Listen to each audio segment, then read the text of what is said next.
Hey everyone, we are wrapping up our series on More Than a Hashtag, and I'm so excited that we get to be talking about humility today. Humility is a great conversation to have, especially with justice. And I think it's really important to remember that injustice, if there's a spectrum, injustice is on one end and humility is on the completely opposite end. They're polar opposites.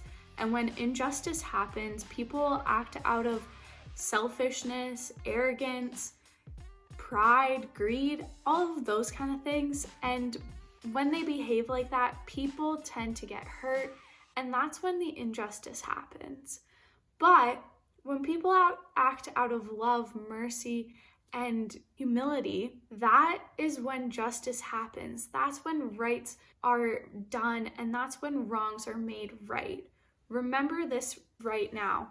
Justice means that we're making wrong things right. So for this series, we've been looking at Micah 6:8 as some of our key verses, and I want to look at it one last time with you guys. So let's open up our Bibles and read it. He has shown you, O mortal, what is good, what does the Lord require of you? To act justly, to love mercy, and to walk humbly with your God. So we are going to look at the man who was the most humble in the entire universe, in the entire history of the world. We're going to look at Jesus and how he was humble. And that's all in Philippians 2, verse 3-9. Do nothing out of selfish ambition or vain conceit. Rather, in humility, value others above yourselves, not looking for your own interests, but each of you the interests of others. In your relationships with one another, have the same mindset of Jesus Christ, who, being in the very nature of God, did not consider equality with God as something to be used to his own advantage. Rather, he made himself nothing by walking the very nature of a servant and being made in human likeness, and being found in the appearance of a man, he humbled himself by being obedient to death, even death on a cross. Jesus left the place at his throne of God, and he humbled himself by coming down onto the earth. He took on the form of a human, and he suffered the shame of a criminal. He died the criminal's death, and he never even sinned. Jesus' motivation for this was the redemption and salvation of you and me. He put our needs above his own comfort and status. Jesus' death and resurrection served the ultimate act of mercy, justice, and humility. Jesus' death and resurrection were an act of mercy to give us an opportunity to be spared from the punishment we clearly deserved. His sacrifice was an act of justice because through it, he restores everyone who puts their trust in him to be at the throne of God and the place next to God. Jesus rights all our wrongs. His sacrifice was an act of humility because through it, he put you and me before himself. For Jesus to walk humbly, loving mercy, and doing justice are all connected.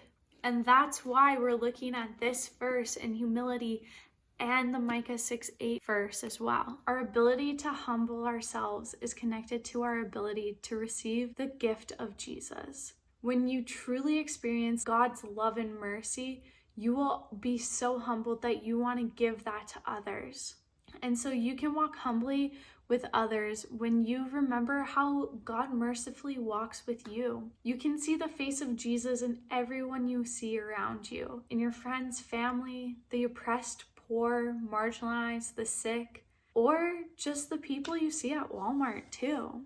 For the last 4 weeks, we've been talking and exploring how justice is more than a hashtag.